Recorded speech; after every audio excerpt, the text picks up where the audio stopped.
Hey everybody, I just want to make a video on spiritual experience. It's hot as hell, been working out, but I thought I'd get it out. Spiritual experience to me is anything that hints at the worlds beyond this world, the dimensions beyond this dimension, something that is inherent immaterial in what you can see as its result, like the spirit in life, but is sourced in higher realms. Even actually, even the lower realms, they have cues you can see in this world that lead to those lower realms and the higher realms. But spiritual experience, it's something that we can experience as humans, something that we can experience in the material realm that is a bridge to other realms, basically. You can have a negative experience or a positive experience, but really a whole nother side to experience altogether, spiritual experience, whether it be realizing something new, reading something that just really hits home as to what's going on in your life, or you see something that's really supernatural. That's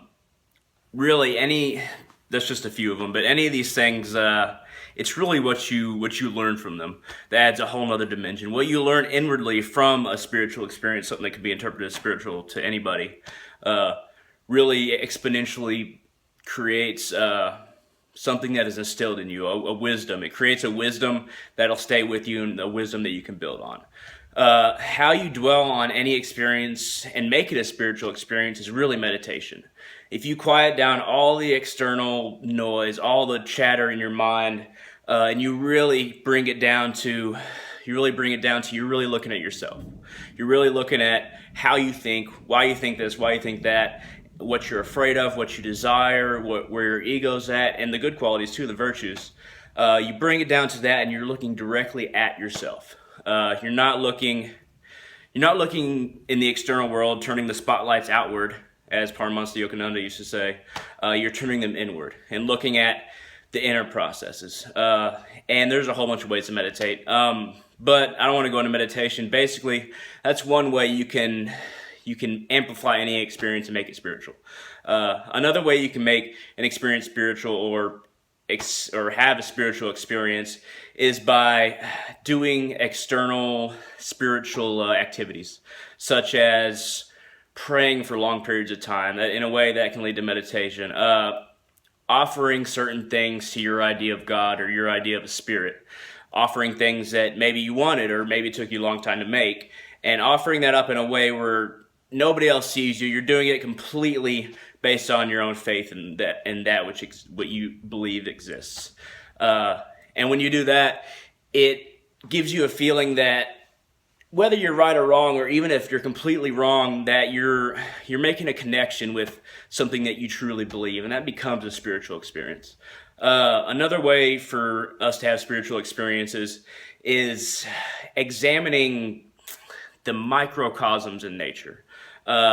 You're turning your eyes towards even just a leaf and looking at all the tiny lines. Then you turn your eyes at a bigger picture. You look at the leaf, then you look at the tree, then you look at the forest, then you look up at the sky, and you're going in and out in what you're viewing, so that it gives you understanding about where we fit in. And spiritual experience is, a lot of it's about where we as individuals fit in. We as humans, there's probably other sentient species out there that do the same thing, but spiritual experience is figuring out where we fit in and how we connect to everything. A negative spiritual experience might make you feel isolated, but a positive spiritual experience will make you feel like a part of the grander whole, the grander scheme of things.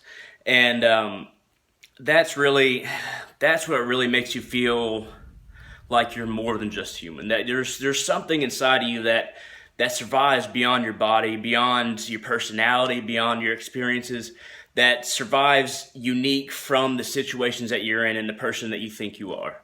And that's the soul, and that's the connection the soul has to everything else. That soul being a part of a grander soul. In Asatru, they call it a folk soul, or folk spirit, which is the spirit of your whole people. And I tend to shy away from, this is why I'm not Asatru, is I tend to shy away from spiritual beliefs even if I'm focusing on the shamanic practices but not embracing the whole belief system, because a lot of shamanistic spiritual systems, it's like it's all about that particular people. Like if you're Northern European, Asatru is like you're helping out your folk soul, you're helping out other Northern European descended people, and there's not as much focus on the grander humanity. And I've always cared way more about that than focusing on what race I'm a part of. Race doesn't even exist. It's all about skin's color and bone composure. But I care more about focusing on humanity as a whole, and then also all living things as a whole and the universe as a whole. I don't like to narrow it down to what's in my genetics. But a lot of Asatru will say, a lot of Asatru don't even focus on just their people. They feel like they're following their part of what they're supposed to be in order to help the entire world, and that's a really good belief. But I'm really focused on just bettering myself and humanity.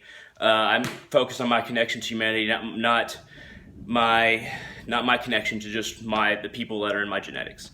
But another way you can experience spiritual things, I kind of got off topic there, is you really push your body to the edge of what it can handle. Maybe this is why I decided to make this video today. I'm not sure, because it's humid and I've been working out a long time, and a lot of time I drink beer while I'm working out, and that doesn't help. I would not recommend it. It can really, you can pass out. I've never passed out from it, but it really takes a toll on your body, and I wouldn't recommend it. But I just like to get multiple things done at once, unfortunately, and that's a bad practice I've developed. But I'm just an average person. I don't have any special knowledge. That's what I'm trying to get at here. But really, you push your body to the edge of what it can handle. And whether it be lifting weights, whether it's running, where it's going out in the really hot sun, or where it's going out you're going out where it's really cold, or you're putting yourself under a lot of cloth where you don't have a lot of oxygen. Pushing your body to the edge of what it can handle it's a really fine line without going to the point where you need medical attention or you might die.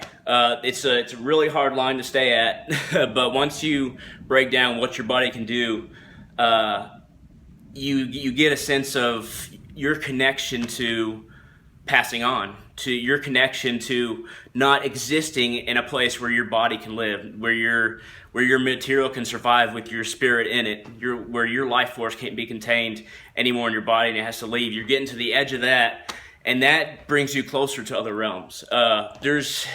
It's something you got to be really careful with. Same with consuming. This is another technique that I wouldn't recommend at all, is consuming different narcotics or hallucinogens in order to put your mind into different states of consciousness.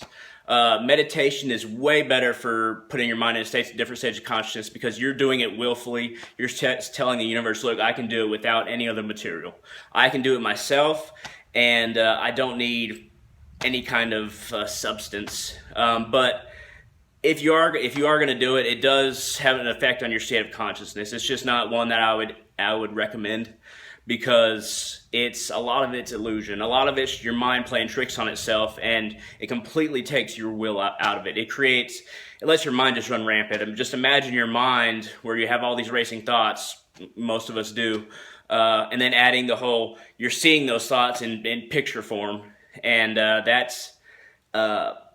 it can be terrifying. I've tried hallucinogens before, and it's either a good experience or a bad experience, but really the spiritual experience part of it is tiny compared to what you can experience in meditation. So I wouldn't recommend it. And there's all different religions have different ways to meditate.